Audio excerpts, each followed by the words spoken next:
হুট করে প্ল্যান করেই চলে গেছি ঘুরতে। যেখানে 3-4 দিন সারা রাত প্ল্যান করেও ঘুরতে যাওয়া হয় না, সেখানে মাত্র 2 মিনিটে প্ল্যান করে চলে আসছি আজকে সুন্দর একটি জায়গায়, যেখানে খুব অল্প টাকায় খুব সুন্দর টাইম স্পেন্ড করা যাবে। সাথে ছিল ফুচকা, আইসক্রিম, প্রাকৃতিক সৌন্দর্য এবং দুষ্টু একটা মেয়ে, আর হচ্ছে লেবুর পানি। লেবুর পানিটা কেন মিস যাবে সেটা তো আমার অনেক বেশি পছন্দ। হ্যালো গাইজ, আসসালামু আলাইকুম। সবাই কেমন আছে? হাতে একদম টাকা নাই, তবে ঘুরতে যেতে মন চায়। বলেন তো কি করা যায়? তাই অল্প টাকা নিয়ে বেরিয়ে গেছি ঘোরার জন্য। দেখি আজকে খুব অল্প টাকায় কিভাবে একটা সুন্দর বিকাল নিজেকে উপহার দেওয়া যায়। আমাদের বাসা থেকে বাজার অবধি যাইতে 30 টাকা লাগে। যেহেতু আমরা দুইজন, একজন 15 টাকা করে, দুইজন 30 টাকা। মাঝখানে আবার ব্রেক নিছে বোনটা, আমার ফুল কিনবে, মাথায় ফুল গুজবে। ফুলটা নিয়ে নিলাম 100 টাকা দিয়ে। ও আবার আমার মতো অনেক বেশি ফুল পছন্দ করে। তারপর আমি দাঁড়িয়ে আছি গাড়ির জন্য। দেখি আমাদের স্পাইডারম্যান এখন চলে আসবে। এই তো চলে আসছে গাড়ি, আর গাড়িতে উঠে পড়বো। আগে লোক নামতে দেই, তারপরে উঠলাম।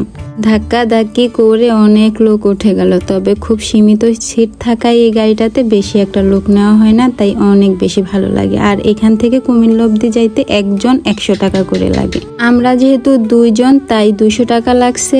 আর একদম মেইন গেট পর্যন্ত যাইতে দেখি কয় টাকা পর্যন্ত খরচ হয়। তারপর যেহেতু গাড়িতে বসে আছি, হালকা পাতলা কিছু না খাইলেই নয়, তাই একটা করে আমরা আর হচ্ছে পেয়ারা নিয়ে নিলাম। মাঝখানে হুট করে আমাদের গাড়িটা নষ্ট হয়ে যাওয়াতে খুবই পেরেশানিতে পড়ে গেছি। তারপর আমরা হুট করেই নেমে গেছি গাড়ি থেকে, আর মামা থেকে টাকাটা ফেরত দিয়ে যেখানে আসছি সেখান পর্যন্ত 20 টাকা ভাড়া রাখছে, বাকি 80 টাকা করে ফেরত দিয়ে দিছে। তারপর আমরা অন্য একটা গাড়িতে করে চলে আসছি 80 টাকা করে কুমিল্লাতে। আর কুমিল্লা থেকে ধর্মসাগর অবধি যাইতে 40 টাকা অটো ভাড়া লাগে।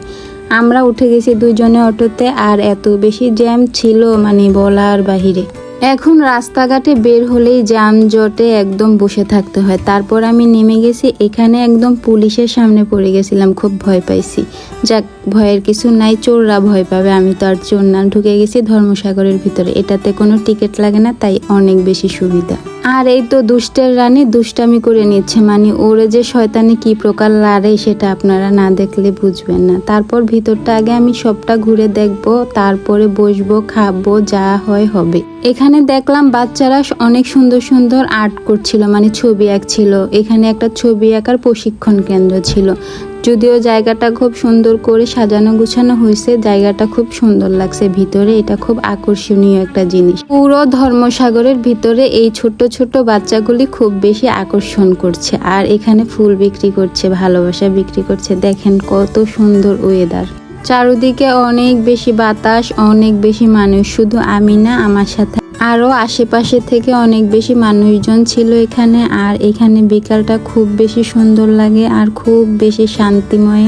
এই সাইডটা থেকে পুরো ধর্মসাগরের লেকটা দেখা যায়। এখানে মূল জিনিসটা হচ্ছে একটা লেক, মানে অনেক পানি, অনেক বেশি পানি ভর্তি একটা পুকুর, আর একদম পরিষ্কার পানিগুলো। আর সাথে হচ্ছে প্রাকৃতিক সৌন্দর্য, অনেক গাছপালা আর কিছু খাবার দাবার।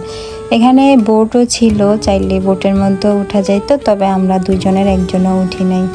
আমি বসে আছি, একটু ফিল নিচ্ছিলাম পানির। এদিকে বসলে অনেক বেশি বাতাস লাগে গায়ে। এখানে সময় কাটাতে অনেক মানুষ আসে, বন্ধু বান্ধবী, মানে আপনজন, প্রিয় মানুষ, এবং কি ছোট ছোট বাচ্চাদেরকে তাদের বাবা মায়েরা নিয়ে এসে বিকাল টাইমটা খুব সুন্দর করে কাটায়। আমি এখানে বসেছিলাম, এত শান্তি লাগছিল, মনে হচ্ছিল যেন অনেকটা টাইম এখানে বসেই কাটিয়ে দেওয়া যাবে। দেখেন ওরা বান্ধবীরা বসে এখানে কত সুন্দর আনন্দ করছে। আমি বাসা থেকে আমার ছোট বোনকে নিয়ে আসি নাই, তাই ওকেও অনেক বেশি মিস করছিলাম, সাথে আমার 2টা ছেলেকে।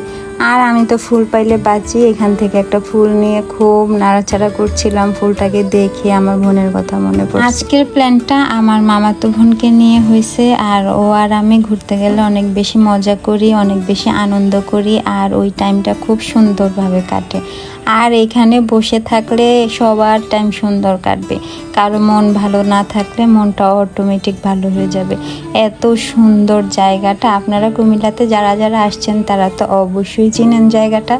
আর যারা যারা জান নাই আমাকে অবশ্যই কমেন্ট করে জানাবেন। আর এদিকে আমরা একটু ভালোবাসা আঁকছিলাম, তারপর উঠে কিছু খাওয়া দাওয়া করব এখন। আর আশেপাশে অনেক বেশি ঝালমুড়ি ফুচকা ছিল, যদিও আমাদেরকে ভিডিও করে দেওয়ার জন্য কোনো মানুষ ছিল না, তবে একটা ছোট্ট মেয়েকে বলছিলাম আমাদের দুজনকে একটু ভিডিও করে দেওয়ার জন্য, ও দিছে, ওকে ধন্যবাদ। আর এখন আমরা ফুচকা খাবো। দেখেন মামাটা কত সুন্দর করে ফুচকাটা বানাচ্ছে, একদম পুরা লোভনীয় জিনিসটা। আর এই ধর্মসাগরের ফুচকা বেলপুরি সম্পর্কে আমি আর কিছু না বলি, যারা যারা আসছেন তারাই জানেন এখানের খাবারগুলো কতটা সুস্বাদু থাকে। তারপর আমরা 2 প্লেট নিয়ে নিলাম, আর 1 প্লেট 30 টাকা করে ছিল। 6টা ফুচকা ছিল, অনেক বেশি মজাদার ছিল এবং মচমচে ছিল। তারপর আমরা দুইজন একটু বসে বসে ভিডিও করে নিচ্ছিলাম। এই বেলপুরিটা কিন্তু অনেক বেশি মজাদার ছিল, আর 6টা বেলপুরি 30 টাকা করে আমার কাছে বেশি মনে হয়নি, যেহেতু খাবারটা মজা ছিল। 30 টাকা খুব কমই ছিল। তারপর আমরা বেলপুরিটা খেয়ে একটা পানির বোতল নিয়ে নিলাম, 20 টাকাই রাখছে, আর বেশি রাখে নাই। তারপর আমাদের জন্য 2টা আচার নিয়ে নিলাম, 2টা আচার 100 টাকা রাখছে, খুব বেশি রাখছে। 100 টাকা অনুযায়ী আচারটা একদম মজা লাগে নাই। সব কিছু মিক্স করে এই আচারটা বানাইছে, অনেক বেশি ঝাল, খুবই বাজে খাইতে। তারপর আমরা চলে আসছি এই দিকটা ঘোরার জন্য। এখন ঢুকে যাব পার্কের ভিতরে। আর পার্কে ঢোকার আগেই এদেরকে দেখে খুব বেশি ভালো লাগলো, মানে এই ডাক্তারটাকে দেখে। সব জায়গায় একটা ডাক্তার, উপস্থিত ডাক্তার থাকা অনেক বেশি প্রয়োজন, যেটা এখানের মধ্যে আছে। যেহেতু আমার ছেলেদেরকে আনি নাই, তাই আমরা কোনো রাইডসে উঠবো না, শুধু ঘুরে ঘুরে দেখবো আর ছেলেগুলোকে মিস করব। আমার ছেলেরা এই ভিডিওটা দেখলে আমার সাথে অনেক বেশি রাগ করবে, কারণ ওদেরকে ছাড়াই আমরা আসছি।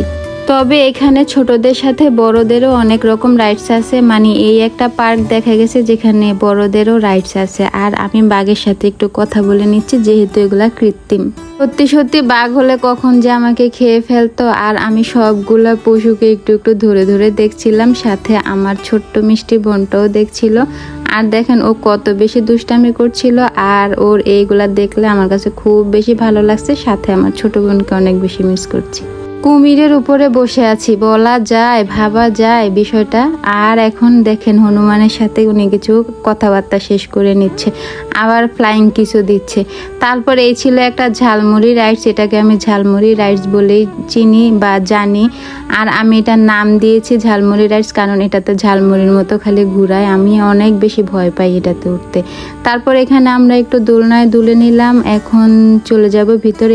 যাওয়ার পথে এদেরকে দেখি এরা আবার এখানে কি করে। তারপর আমি এখান থেকে একটা হাওয়াই মিঠাই নিয়ে নিলাম, আমি খাই না, আমার ছোট বোন খাবে। তারপর নিয়ে নিলাম লেবুর শরবত, যেহেতু আমরা অনেক বেশি হাঁটাহাঁটি করছি, খুব বেশি ক্লান্ত হয়ে পড়ছি। এখন আমাদের জন্য লেবুর শরবতটা একদম পারফেক্ট। 2 গ্লাস লেবুর শরবত 20 টাকা নিছে। আর এখন আমরা চলে যাব, যদিও এখান থেকে এখন যাইতে ইচ্ছা করছে না, কারণ এখনের ওয়েদারটা অনেক বেশি ঠান্ডা ছিল, যদি একটু একটু গরম লাগছে এখন একদম পরিবেশটা ঠান্ডা হয়ে গেছে। কিন্তু কিছু করার নাই, যেতে তো হবেই, কারণ সন্ধ্যা হয়ে গেলে অনেক বেশি দেরি হয়ে যাবে। তারপর এখান থেকে আমরা আবার অটো নিয়ে নিছি, সেটাও 40 টাকা ভাড়া রাখছে। আর আমাদের দুইজনের অবস্থা দেখেন, অনেক বেশি মন খারাপ, কারণ আমাদের দুইজনেরই কারো যেতে ইচ্ছা করছে না। তারপর এখান থেকে আমরা গাড়িতে উঠে যাব বাড়ির উদ্দেশ্যে, আবার 100 টাকা করে ভাড়া রাখছে এখান থেকে। আর আজকে আমাদের এই ছিল ঘোরাঘুরি। সবাই ভালো থাকবেন, সুস্থ থাকবেন। আর ভিডিওটা কেমন হয়েছে অবশ্যই কমেন্ট করে জানাবেন।